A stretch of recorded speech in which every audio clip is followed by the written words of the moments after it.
Gracias. La siguiente presentación se titula Filosofía y sectarismo, a cargo de los filósofos y periodistas Victoria Carrasco y Pedro Tello.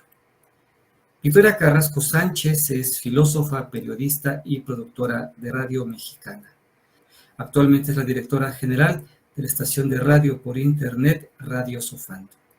Por su parte, Pedro F. Tello García es arquitecto, locutor y periodista que cuenta con estudios en filosofía por parte de la Universidad Nacional Autónoma de México. Es director de noticias y multimedios de Radio Sofando. Radio Sofando son 2 estaciones de radio web de corte filosófico-cultural que buscan transmitir el conocimiento, reflexión y labor filosófica y llevarla de una forma sencilla al público en general, las 24 horas de los 365 días del año. Bienvenidas y bienvenidos a una transmisión más de este simposio, primer simposio de Red UNE, Tendiendo Puentes, que se está desarrollando 16, 17 y 23 de julio de este 2022 y que organiza Red UNE Latinoamérica.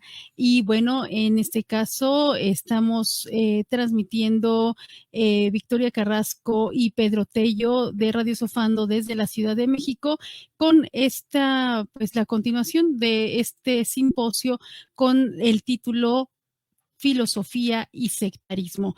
En este, pues, en este momento vamos a hablar sobre cómo la filosofía se ha vinculado al sectarismo o al mundo de las sectas y que lamentablemente han derivado en sectas destructivas. En este caso agradecemos muchísimo a Víctor Hugo Flores Solís, que en este caso es el encargado de Red UNE Latinoamérica y que nos invitó a este simposio. Esperamos que podamos contribuir a que las sectas dañinas o las sectas que pues son en este caso coercitivas realmente no avancen más y que se pueda encontrar una forma de entenderlas y descubrirlas a tiempo antes de que sigan haciendo más daño. Bueno, quisiera mencionarles que nosotros somos, tanto Pedro Tello como una servidora Victoria Carrasco, somos directores de Radio Sofando, una estación de radio de corte filosófico y cultural que llega a 118 países en estos momentos en todo el mundo. Llegamos a todos los continentes y precisamente nuestra labor es difundir el pensamiento, el quehacer filosófico para que las personas de cualquier ámbito, de cualquier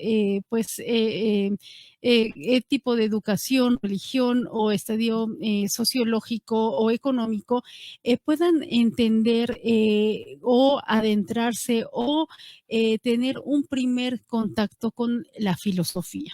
En este caso, es una labor que hemos hecho desde hace ya 11 años, más de 11 años, y que precisamente tenemos como objetivo hacer que se entienda o se conozca la filosofía para que, de alguna forma u otra tengan ya un conocimiento previo y esto de alguna forma pues evita que sectas que en estos momentos están en todo el mundo no se valgan de la filosofía para poder captar a personas, ¿no?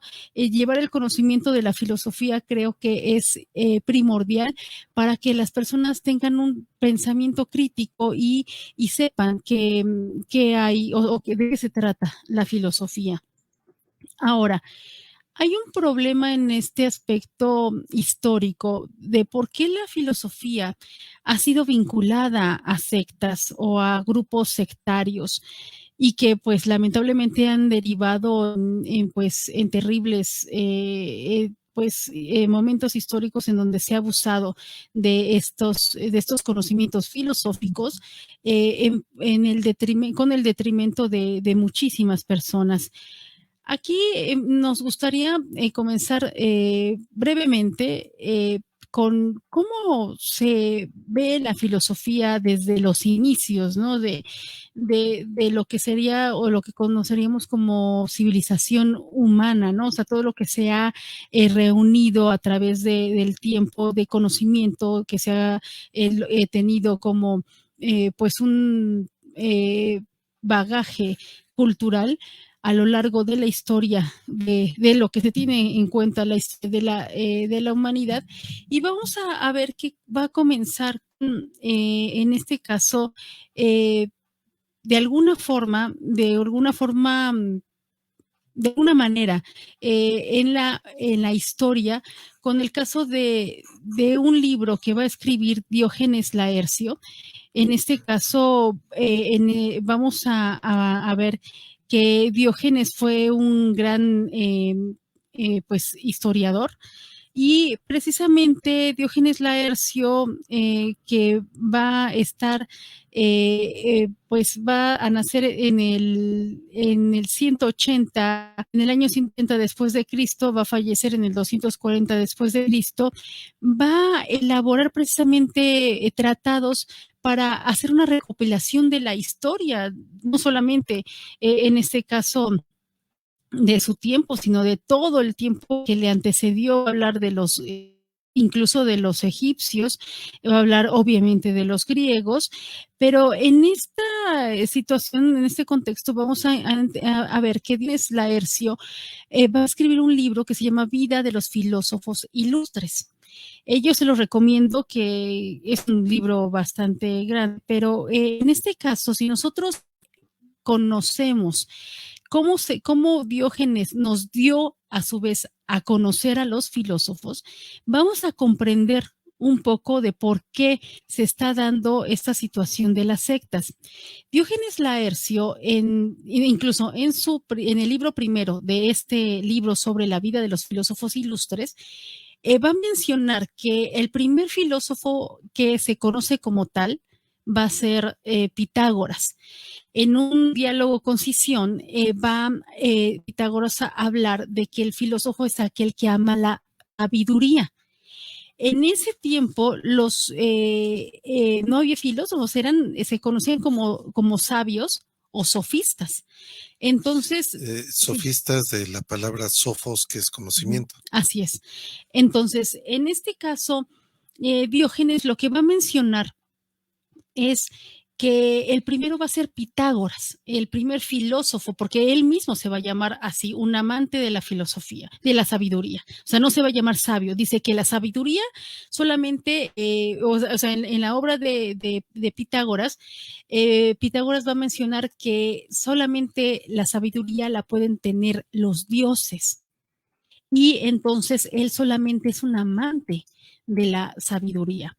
Ahora, aquí es muy importante esta parte que va a mencionar Pitágoras en su obra, y que a su vez Diógenes Laercio lo va a mencionar en la vida de los filósofos ilustres. Va a decir que Pitágoras se va a considerar un filósofo porque solamente los dioses son los que pueden acceder a la sabiduría. Este concepto, los dioses son los que pueden acceder a la sabiduría, va a estar muy relacionado porque en los tiempos de los presocráticos, de Platón, de Aristóteles, de Sócrates, del mismo Pitágoras, en los tiempos de Diógenes Laercio posteriormente, va a estar muy vinculada a la vida de los seres humanos con los dioses, con las divinidades, con las deidades. Recordemos que ahí todavía va a prevalecer de alguna forma el mundo mítico, mágico, porque todavía no se tienen estos avances de la ciencia que nosotros vamos a conocer hoy en día. Por eso van a hablar mucho de los dioses. Sócrates, Platón y Aristóteles, quienes son pues bases fundamentales de la filosofía de hoy en día, van a hablar de los dioses. Incluso Aristóteles va a hablar de magia en sus tratados. Entonces, aquí es muy importante hablar de esto, porque nos vamos a dar cuenta que los filósofos reconocidos van a estar relacionados con el mundo mítico, con el mundo que en ese tiempo se va a denominar mágico. Entonces, ahí es importante que entendamos que esto es una realidad de su tiempo por todavía la limitación que había del mundo científico, que en este caso comenzaron los presocráticos, continuó Platón y continuó Aristóteles. Sí, y una cosa que yo quisiera pues complementar de todo esto que comentas, Vicky, es el asunto de que la vida religiosa en la civilización griega era una situación que invadía todos los campos. No era solamente la filosofía, sino que incluso los oráculos eran consultados por los sabios, por los grandes, por todos.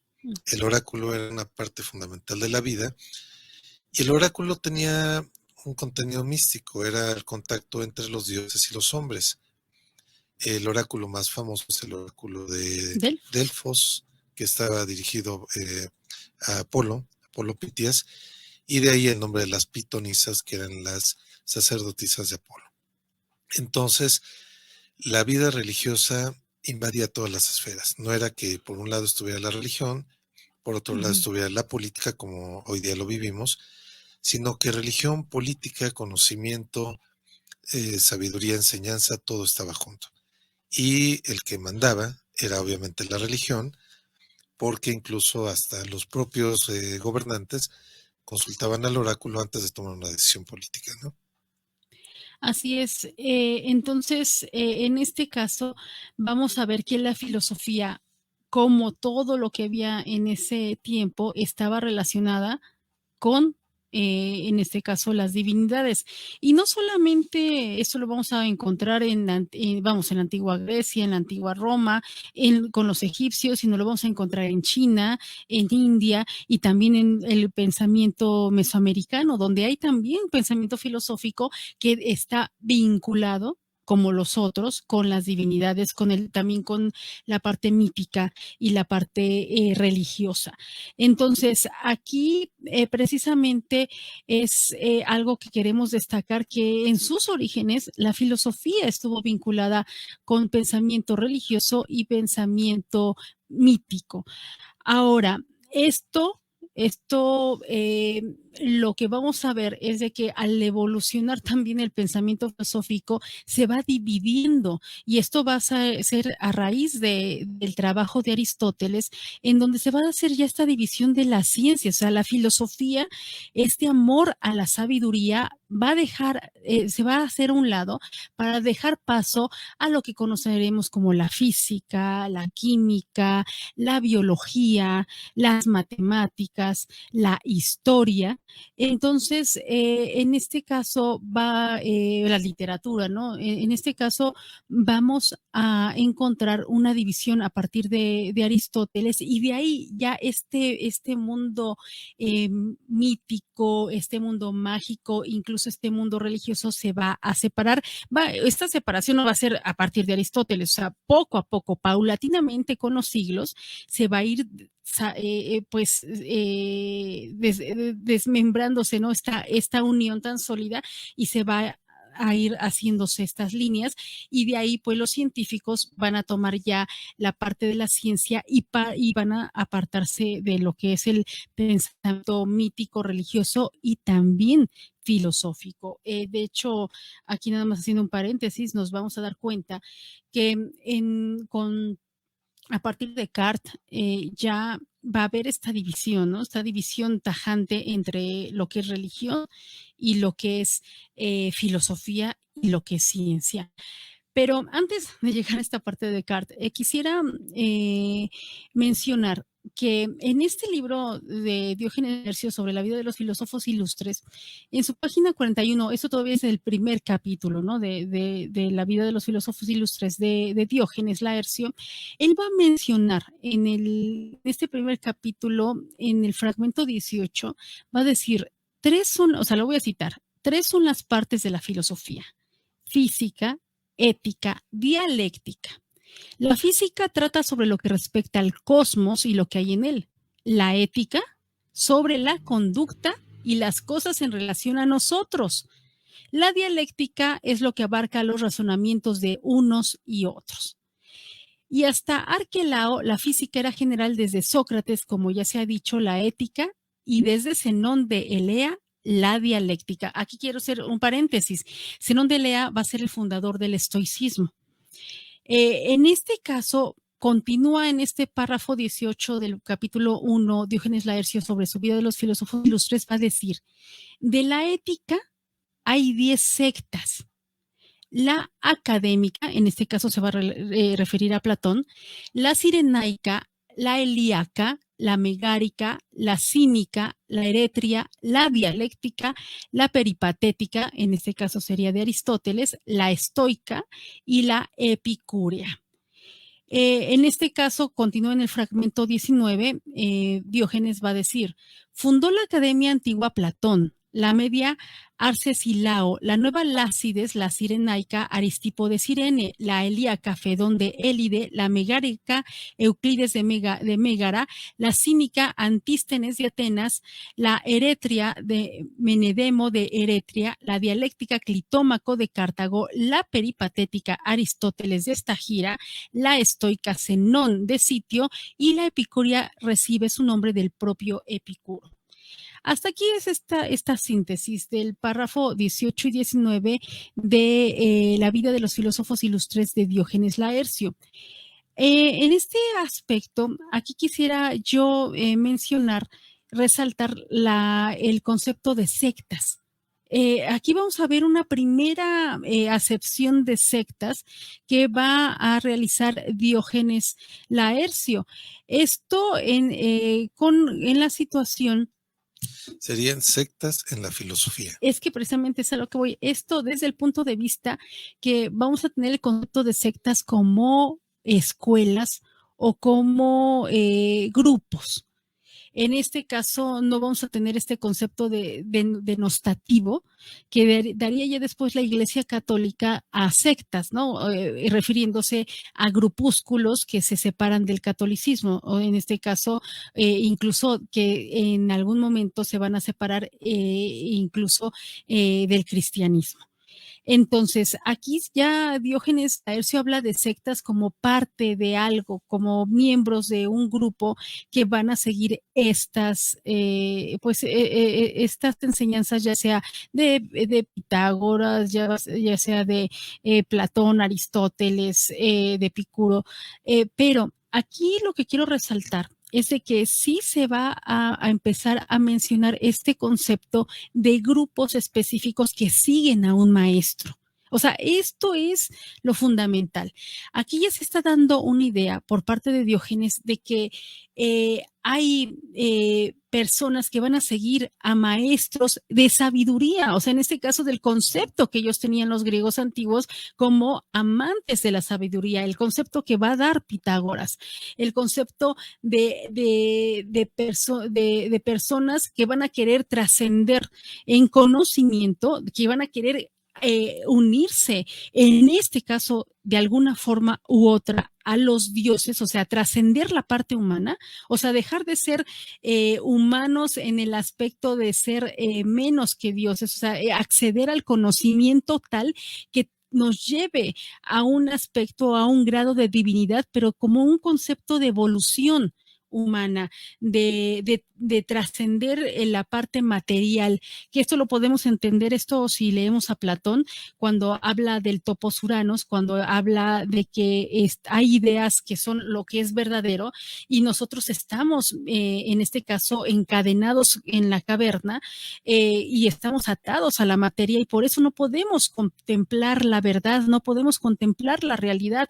Entonces, en este aspecto, sí es necesario leer, por ejemplo, los conceptos de los presocráticos, por ejemplo, Heráclito, son textos muy sencillos, Parménides, el mismo Pitágoras, pero aquí vamos a darnos cuenta que empieza a haber pues una dificultad porque estos maestros de sabiduría sí van a hablar de divinidades, sí van a hablar de un elemento que les va a ligar con el topos uranos que va a hablar Platón. Por eso tenemos que entender el conceptos de Platón. Para esto hay un libro que se llama Paideia, es un libro también muy grande, es de Jäger, de Werner Jäger, en donde explica cómo era el pensamiento total de los antiguos griegos, por ejemplo, cómo vinculaban, ¿no? Pensamiento científico, filosófico con el pensamiento divino y cómo eran sus costumbres. Si nosotros lo leemos, vamos a darnos cuenta que era parte, ¿no? de su vida, porque como vuelvo a repetir, todavía no se desarrollaba este pensamiento científico como tal. Era relacionado a lo que los griegos van a considerar como el logos, que es el pensamiento total, incluso la verdad que se puede encontrar a través del razonamiento. Pero vamos, esto es para darlo en pocos minutos, es muy amplios estos conceptos, esto se va entendiendo a lo largo de por ejemplo, quienes hemos cursado la carrera de filosofía, pero en este caso les recomiendo, ¿no? Obviamente leer este libro de Diógenes Laercio, Vida de los filósofos ilustres, pero también este libro de Werner Jäger sobre la paideia para comprender el mundo de los antiguos griegos. Aquí nos vamos a dar cuenta que va a haber esta unión entre pensamiento mítico, pensamiento filosófico, en esta búsqueda de sabiduría, pero vuelvo a repetir, quiero enfatizar, esto lo hacían con con la finalidad de tener más conocimiento, porque para ellos quien tenía la sabiduría total eran los dioses, pues entonces tenemos que acercarnos a los dioses para tener más sabiduría y dejar esta parte materializada. Lamentablemente de estos conceptos se van a valer las sectas que han surgido, sectas dañinas y sectas que van a querer oprimir a las personas, pero lamentablemente se van a basar de estos conceptos. Sí, aquí lo que quiero agregar de todo esto que has comentado es que hay que tener claro que en todas las áreas del conocimiento, en todos los grupos, nunca va a haber un poder central absoluto, aun donde ha habido emperadores, reyes, grupos tan grandes como el clero o el cristianismo en la Europa medieval, siempre va a haber alguien que no esté cobijado dentro del poder. Esto se le llama, por ejemplo, partidos políticos, en el caso de la política. En este caso concreto que hablabas, Vicky, se habló de sectas al inicio de la filosofía, pero entendamos que eran sectas y o escuelas filosóficas. Uh-huh. Entonces, en ese sentido grupos filosóficos. Sí, grupos o escuelas. Es que lo que pasa aquí, qué bueno que mencionas esto, Pedro. Nada más aquí hay que mencionar. ¿Por qué no se puede decir escuelas como tal? Escuelas como tal podemos mencionar la de Pitágoras, la de Platón y la de Aristóteles. Uh-huh. Pero Epicuro también. Pero habrá otras escuelas que no van a ser tan formales como la de los estoicos. Recordemos que los estoicos tienen este nombre porque estaban en la puerta, o sea, en la estoa, o sea, se reunían en la estoa. En una bodega de vinos. Entonces, ahí realmente no va a haber una escuela como tal. Entonces, y va a haber muchos ejemplos también. Bueno, es que depende. La escuela, como la consideramos hoy día, sí, tiene ciertos requisitos. Y hay un reconocimiento también de la sociedad. Pero en ese entonces había corrientes filosóficas, ajá, escuelas. Por eso van a ser grupos y por eso se va a denominar sectas. Pero un poco a lo que quiero llegar es entender que lo que en aquel entonces se denominaba sectas no es lo mismo que hoy entenderíamos por sectas. Uh-huh. Por eso quiero hacer la diferenciación, eran escuelas, eran corrientes filosóficas, como las queramos clasificar. Que ese es un poco el texto de Diógenes Laercio en las vidas de los filósofos ilustres, y también es un poco la idea de este diálogo entre Hermótimo y Luciano. Sí. Que, y bueno, aquí ya casi... Aquí lo que pasa es que tenemos que ponerlo en contexto quién es Hermótimo y Luciano en este caso. Bueno, antes de esto, sí, vamos a regresar un poquito. Estos conceptos van a ser, recordemos que los romanos y todavía el Renacimiento van a tener en muy, pero muy alto estima el conocimiento de la Grecia clásica. Entonces, esto es muy importante porque no solamente la Grecia clásica va a impactar en su tiempo, va a impactar a la Roma, al Imperio Romano, va a impactar al Renacimiento europeo y en este caso, por ende, va, pues ya con la conquista del Nuevo Mundo, todo este conocimiento va a permearse en lo que va a ser la Nueva España y posteriormente, ¿no? O sea, todo, o sea, muchos filósofos, incluso de siglos posteriores como 18, 19, todavía van a tener esta influencia del Renacimiento europeo que a su vez tiene influencia de la Grecia clásica. O sea, esto es muy importante, o sea, esto es muy importante comprenderlo, porque así vamos a entender cómo influye todo este pensamiento griego clásico y preclásico con nuestro mundo actual. Bueno, ahora sí. En este caso, recordemos, Diógenes Laercio, que va a mencionar a estos filósofos ilustres, va a vivir en el siglo III después de Cristo. En este caso, del 180 al 240 después de Cristo. Ahora, también vamos a tener, por ejemplo, esta figura de Pitágoras, ¿no? Pitágoras, en este caso, él pues obviamente va a vivir mucho antes de Diógenes. Él va a estar viviendo en el año 475, o sea, del 569 al 475 antes de Cristo. Entonces, en este caso es muy importante tener en cuenta esta situación. Ahora, esto vamos a irnos más atrás. Les comentaba que Diógenes había hablado de sectas, ¿no? Pero vuelvo a repetir, Diógenes toma muchos conceptos de este conocimiento de los griegos clásicos. Un concepto anterior de sectas lo vamos a encontrar en Hermótimo de Clasómenas. Aquí va a ser muy importante porque Hermótimo de Clasómenas va a vivir en el siglo VI antes de Cristo. No se tiene exactamente los años, pero va a ser alrededor del siglo VI antes de Cristo. Entonces, en este caso, el hecho es de que va a vivir antes y va a mencionar. Sí, antes que Pitágoras.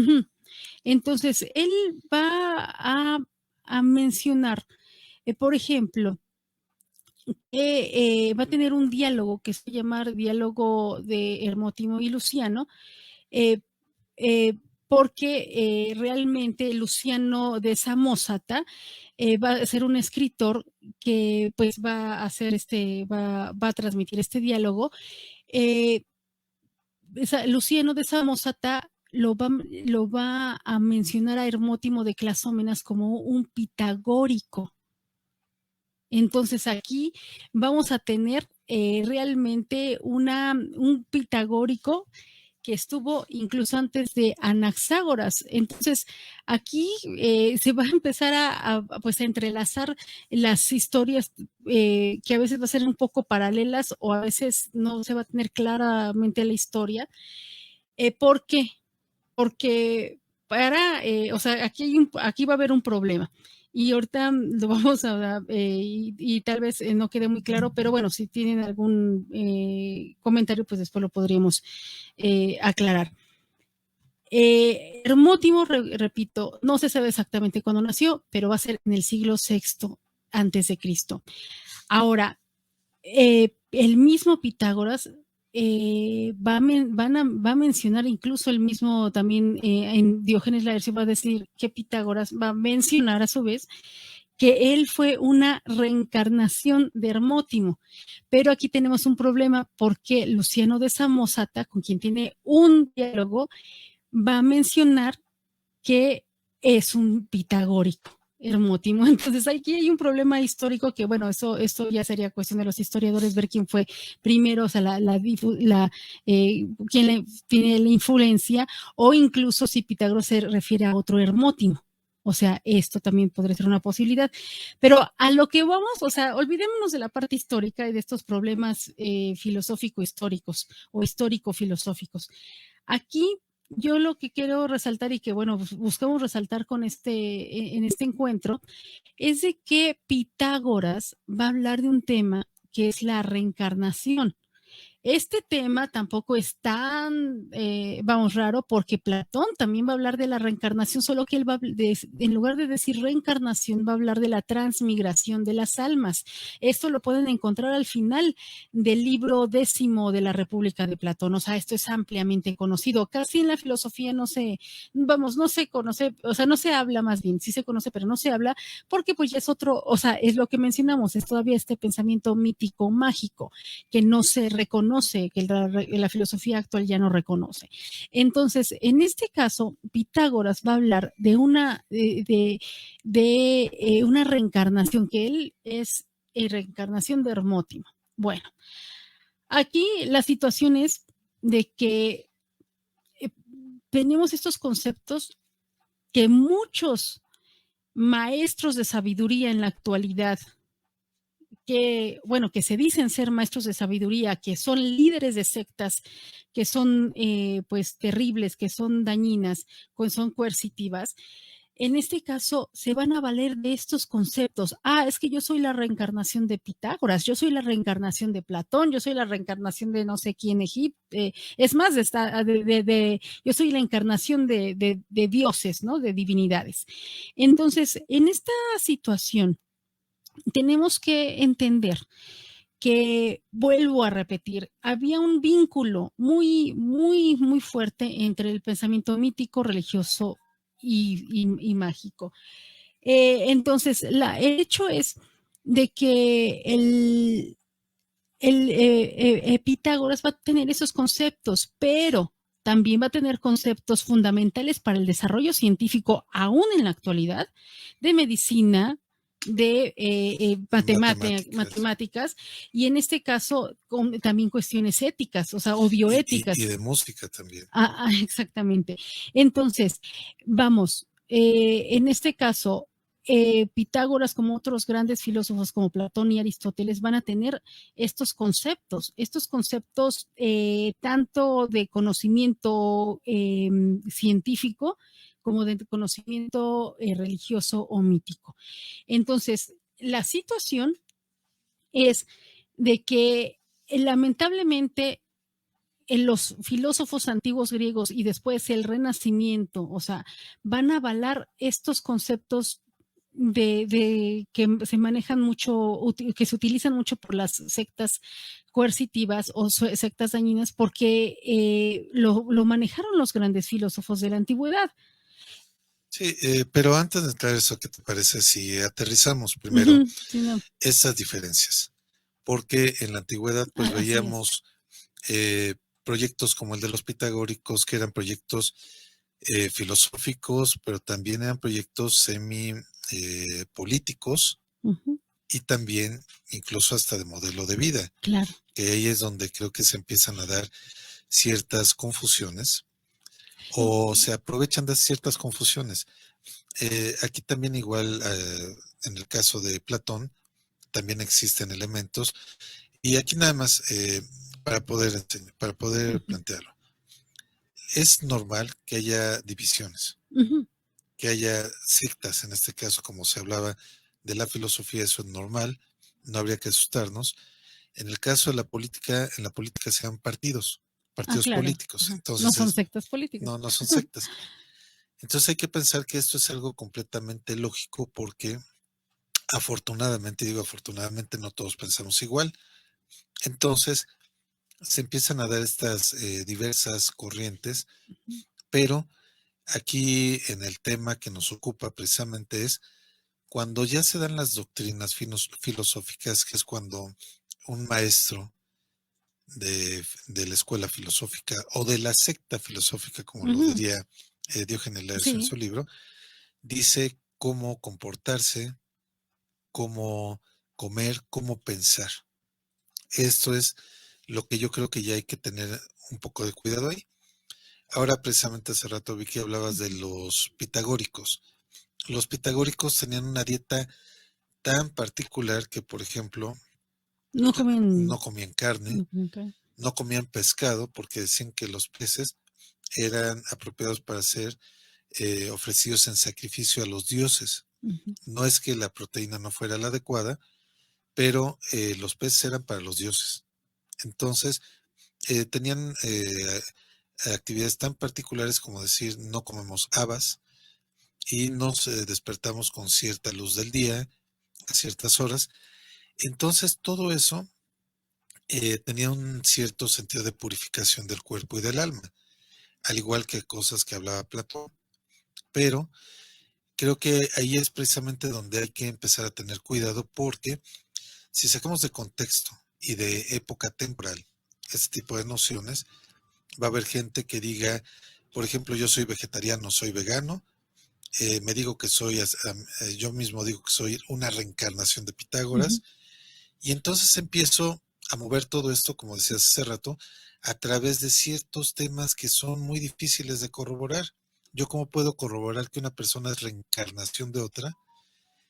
Porque alguien me puede decir, es que es el maestro fulano de tal, que es reencarnación de Pitágoras, de Platón y de un dios. ¿Y cómo lo corroboramos? No hay manera de corroborarlo, entonces tenemos que aplicarlo de buena fe. Y esa situación es la que empieza a viciar con sentido que parte de ideas filosóficas, pero no es filosofía. Ahora, aquí, esto que comentas, Pedro, ya que mencionas a Pitágoras, tenemos que hacer esta división, porque, como tú dices, Pitágoras tenía este grupo que se le conocía como los pitagóricos. Ahora, los pitagóricos, en este caso, estaban divididos en dos partes. El grupo, por así decirlo, selecto o grupo duro de Pitágoras no llegaba a más de 300 seguidores. En este caso, bueno, de acuerdo a todo lo que a los historiadores. Ahora, este grupo selecto tenía varias reglas, pero por ejemplo, tenían que comprender que la realidad era la matemática. O sea, en este caso recordemos que se menciona mucho que para ser pitagórico había una leyenda que decía que no podía entrar nadie a la escuela pitagórica si no sabía de álgebra, en este caso, y bueno, de matemáticas. O sea, si no sabías matemáticas, o sea, álgebra, en este caso, no podría ser pitagórico, porque es lo máximo, su máxima realidad eran las matemáticas, entonces no podías hablar su lenguaje. Ahora, otro de las reglas era una purificación espiritual. Ahí vamos todavía esa relación con lo divino. Para que el alma, o sea, esta purificación era para que el alma pudiera unirse a lo divino. Ahora, en este caso, tener esta parte, recordemos que una de sus cosas, sus actitudes fundamentales era el silencio. Deben de tener mucho, o sea, vamos, un silencio, guardar silencio, y esto lo hacían por una situación de no estar desgastando al logos, o sea, lo que sería el razonamiento, sino estar razonando y no materializarlo en la palabra, que ya es menos que la parte mental del logos, pero son conceptos más profundos que se manejaban en la antigua Grecia. Nada más quiero cerrar esto.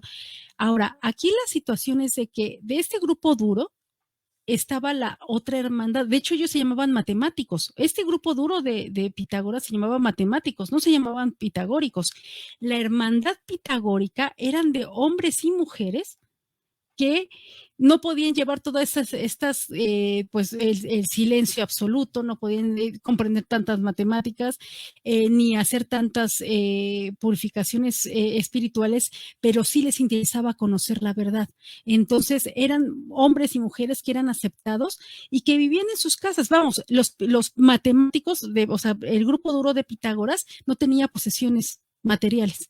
Todo era de todos en esta comuna, pero la hermandad pitagórica sí. Los pitagóricos, hermanos pitagóricos, sí pueden vivir en sus casas e ir a clases y no tenían que guardar silencio absoluto.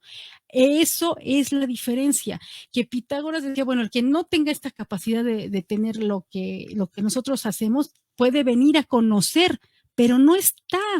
Debe estar a fuerza aquí, ni está vinculado a nosotros y debe dejar su vida. Esto es algo importante.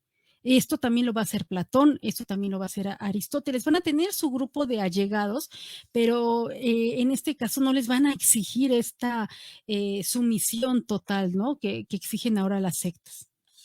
Sí, bueno, yo nada más quería adicionar de esto que decías, Vicky, los nombres en griego. Acúsmatas eran los aspirantes, acúsmatas es oyentes, matématas eran los matemáticos, pero matemáticos en el sentido que conocían los números que son lo real. Los números era lo real y de los números del 1, el 2, el 3 se derivaba lo demás. Eso, pues aquí nada más ya que estamos mencionando, para comentarlo muy sencillo, el 1 representa la unidad. La unidad sería, pues no sé, llamémosle Dios, llamémosle el universo 1. El primer motor de Aristóteles. El primer motor, en fin, como le llamemos, es la unidad. La unidad se divide primeramente en dos partes, son los principios positivo y negativo, yin, yang, en fin, como lo querramos ver. Los contrarios. Los contrarios. Entonces, de ahí, por eso decían los pitagóricos que para entender la realidad tenía que ser matemático, conocer la naturaleza del 1, del 2, del 3, del 4, en fin. Para ya no entrar en más detalles. Y sus relaciones, ¿no? Sí, sus relaciones y bueno, la multiplicidad de todo lo que conocemos en la realidad es producto de esas relaciones matemáticas, que ya está dividido en millones y millones de partículas. Eso dentro de la filosofía griega entrarían, por ejemplo, los que pensaban en Leucipo y Demócrito, que eran los que pensaban en la división del átomo, que todo se dividía tanto, excepto en una fracción que era el átomo o sin división. Átomo quiere decir sin división. En griego. Entonces, un poco retomando esto que dices, Vicky, en la actualidad todas las escuelas tienen todavía esta división.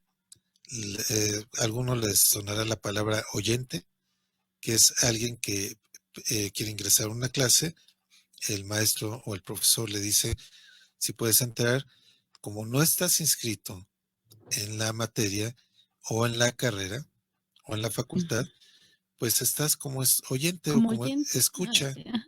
Puedes oír, pero no tienes todo el contexto como para poder participar porque te falta toda la preparación para que puedas ser aceptado. Y eso sucede en cualquier universidad del mundo, ¿no? Así es. En este caso.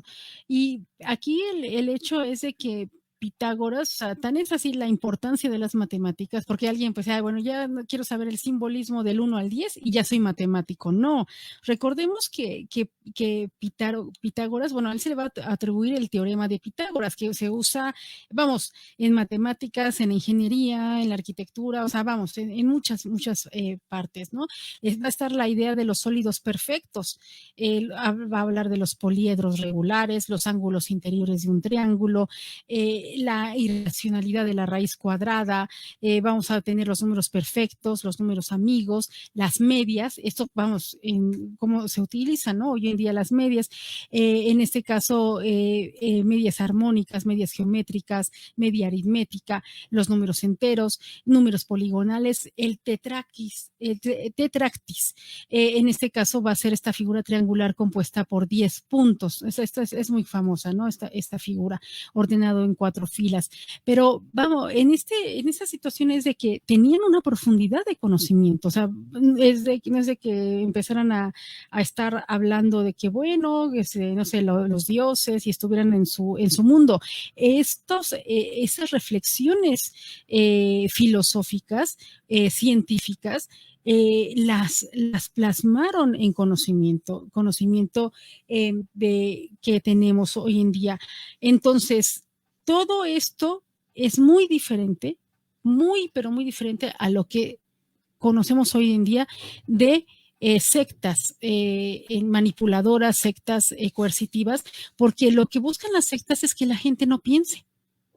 O sea, la gente que lamentablemente cae en estas sectas no puede pensar, no puede rebatir al líder.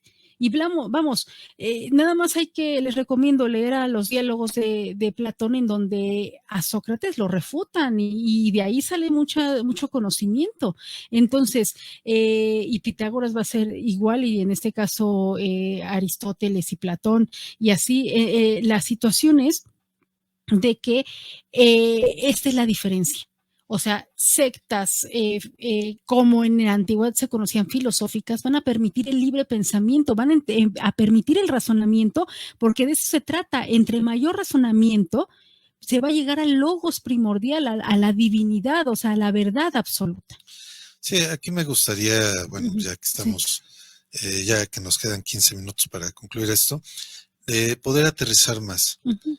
Ya dejamos la parte histórica y poder definir qué diferencias hay entre filosofía y sectarismo, y sobre todo sectas destructivas. Pueden aparecer figuras de maestros en las dos áreas, tanto en la filosofía como en el sectarismo, pero la diferencia de un movimiento filosófico es que la filosofía promueve la pregunta, promueve la duda metódica. Precisamente hace rato que hablabas de René Descartes. René Descartes por eso se paró, dijo, bueno, no nos metemos con la religión, porque la religión es un dogma. En la religión se cree o no se cree en el dogma, se cree en Dios o no se cree. No puedo creer en Dios y estar cuestionando todo lo que digo. Recordemos que Descartes va a nacer en 1596, va a fallecer en 1650. Sí. Entonces, la diferencia de un grupo sectario es que en una secta hay dogmas. No se cuestiona al maestro, no se cuestiona el dogma, únicamente se sigue. En la filosofía hay un maestro, pero el mismo maestro promueve la duda metódica, la duda razonable, y se ponen pues en crisis todas las ideas. Puede haber un principio, que sí lo hay, en toda escuela filosófica hay principios, no todas tienen por qué coincidir, vamos a poner cosas muy claras. Por ejemplo, en el platonismo se hablaba de que había un mundo de ideas al que aspirábamos todos, y dependiendo de la pureza de nuestro pensamiento, nuestro uso de la virtud, es si llegamos después de muertos a conocer un poco más de él. Y al momento de regresar o de transmigrar el alma o reencarnar simplemente, nuestro conocimiento iba relacionado en torno a que si conocíamos o no el mundo real. Mucho de eso el cristianismo se nutrió de ello, del pensamiento platónico. No por nada uno de los padres de la iglesia es San Agustín, o Agustín de Hipona, que era pues un filósofo platónico, neoplatónico. Plotino es otro. Pero vamos regresando a este punto de cómo diferenciarlo. El caso de una secta, pues va a decir, estos son los principios que hay, y aunque sean ampliamente contradictorios unos de ellos, por ejemplo, nos dicen, la castidad es importante, tú debes de ser casto, debes dedicar toda tu energía al ideal, en fin, pero de repente nos damos cuenta que el maestro, entre comillas, tiene por ahí varias amantes, o maestra también puede ser, tiene por ahí varios amantes, le da pues rienda suelta a los placeres de la carne, y decimos, oye, por fin hay que purificar el cuerpo o no. Y hay quien dice, es que él te está poniendo a prueba. Cuando vemos ese tipo de respuestas contradictorias en un movimiento así, y que no se permite la duda metódica ni razonable, cuidado, no estamos en una escuela de filosofía, estamos en una secta. Ahora, por ejemplo, otro tipo de cuestiones, movimientos no movimientos, vamos a hablar más bien de, por ejemplo, planteamientos como el que hizo pues Campanella o hizo Tomás Moro en sus Utopías. Eran textos de filosofía que planteaban un mundo mejor. Decían pues que debería de haber una repartición similar del trabajo, no debería de haber propiedad privada. Lo decían con un sentido filosófico de no promover la desigualdad entre las personas, sentido filosófico político. Si sacamos eso de contexto y no lo llevamos a una secta, quizá el líder de la secta diga, todo lo que tú trabajas debe ser para el ideal. No hay propiedad privada, tú depositas tu automóvil dentro de los bienes colectivos de la secta. Pero claro, esto aplica a todos menos al maestro, porque el maestro sí tiene su casa, tiene su televisor, toma vino, toma cerveza. Entonces ahí es donde nos damos cuenta que hay incongruencias. Y vamos, qué bueno que mencionas esto, Pedro. El hecho es de que, por ejemplo, regreso a los clásicos griegos, Platón, Aristóteles, Sócrates, Pitágoras, etcétera, van a hablar de las virtudes, van a hablar de la importancia de de ser virtuoso. Y entonces eso aplica a todos. O sea, el primero que tiene que ser virtuoso es el maestro porque accede a logos a través, o sea, alejándose de la parte material, en este caso, los placeres, se acerca más al logos primordial, al razonamiento primordial, porque no estás ocupado en los placeres, sino que te ocupas en el razonamiento, en el logos primigenio.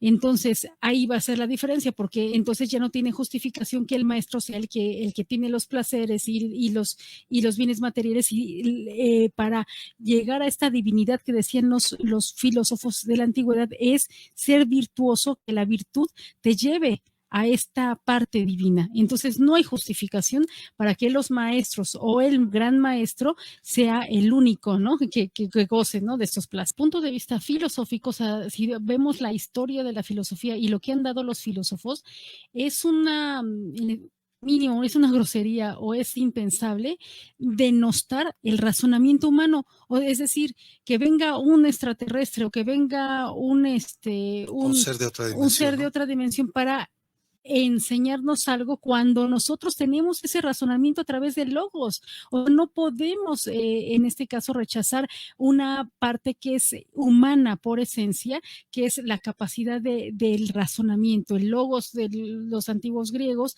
en este caso el razonamiento, y el hecho es de que para eso, en este caso sería una de las finalidades de la filosofía, el desarrollo de este logos por nosotros mismos, ¿no?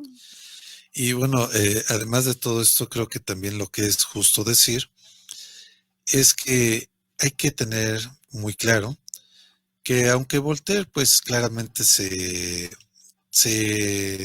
pronuncia a favor de la ciencia, porque cree que ahí no va a haber sectarismo, ha habido sectas hoy día por ejemplo, la cienciología, bueno, que se pone un matiz más científico. Pero lo que dice, si realmente es una verdad, no va a ser... Claro, es que aquí yo creo que a lo que llega Voltaire es un problema muy viejo en la filosofía. Aquí para no abrumarlos con todo ese desarrollo, nada más hay que entender el problema de la objetividad y la subjetividad. No podemos llegar al 100% a ser objetivos porque no conocemos los objetos en sí mismos y en su naturaleza. Los conocemos a través de nuestros sentidos y de cómo nuestro cerebro procesa eso que nos informaron los sentidos. Ahí es donde está todo el asunto. Le damos una explicación diferente, por ejemplo, un trueno, un relámpago, habrá quien le dé una explicación con base en la energía eléctrica que se detona a partir de una energía estática que hay y todo esto. Y en ese caso tendremos que escuchar a Kuhn cuando dice, aunque esto es una verdad científica, va a llegar un paradigma que va a romper esta verdad. Va a cambiar el paradigma. Entonces, aún la ciencia tiene sus paradigmas, pero un poco a lo que voy no es tratar de relativizar todo, sino entender que los seres humanos estamos limitados por nuestra propia subjetividad. Y eso es lo que nos hace dar explicaciones distintas a una sola realidad. O nuestra propia historia, nuestra propia circunstancia. Sí. Entonces, creo que por eso va a seguir habiendo distintas explicaciones de la realidad a través de distintos sistemas filosóficos, de distintas teorías científicas y también del arte. Pero aquí lo más importante, creo que vuelvo a llegar al mismo punto de partida. La propia ciencia, la filosofía, lo que va a permitir es que haya diálogo abierto y un acercamiento abierto hacia la realidad. Lo que hacen los líderes de secta es un dogma donde de ahí ya no se puede mover nada, ni una coma. Ese dogma, y no se puede refutar. Y ese dogma además tiene un mensajero que es el líder de secta. El líder de secta es aquel que tiene la verdad revelada y hay imposibilidad de cambiarle nada, aunque sea muy contradictoria. Entonces, llegando a eso, creo que aquí es muy importante entender que ha sido parte fundamental de la historia de la humanidad la religión, la ciencia, la filosofía, el arte, la sociología, otras variantes del conocimiento, pero creo que cada una tiene su lugar justo.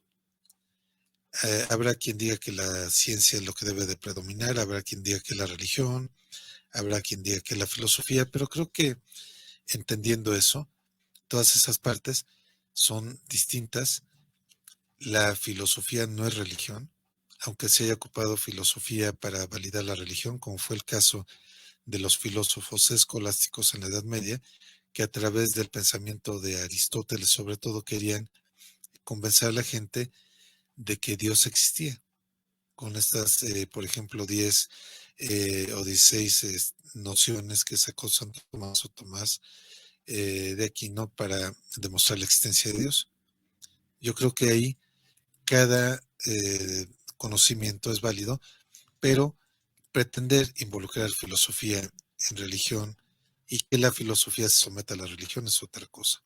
La filosofía no se puede someter al dogma y por lo tanto, al igual que ello, en las sectas, que muchas tienen un carácter profundamente religioso, tampoco se puede tratar de justificar con la filosofía. La filosofía nace para una finalidad muy distinta, que es conocer la realidad e irla cuestionando, porque la filosofía, quizá muchos ya lo saben, quizás no, pero es más importante las preguntas que las propias respuestas. Y pues bueno, yo con eso dejaría mi intervención porque creo que es la parte más importante, cuestionarnos, más allá de las presuntas verdades a las que podamos llegar. Creo que la parte y el motor de la filosofía y del conocimiento seguirán siendo las preguntas. Gracias. Y bueno, pues con esto concluimos nuestra participación, la participación de Radio Sofando con el tema filosofía y sectarismo para el primer simposio de Red UNE Tendiendo Puentes que se está realizando 16, 17 y 23 de julio de este 2022 y que organiza Red UNE Latinoamérica. Muchísimas gracias.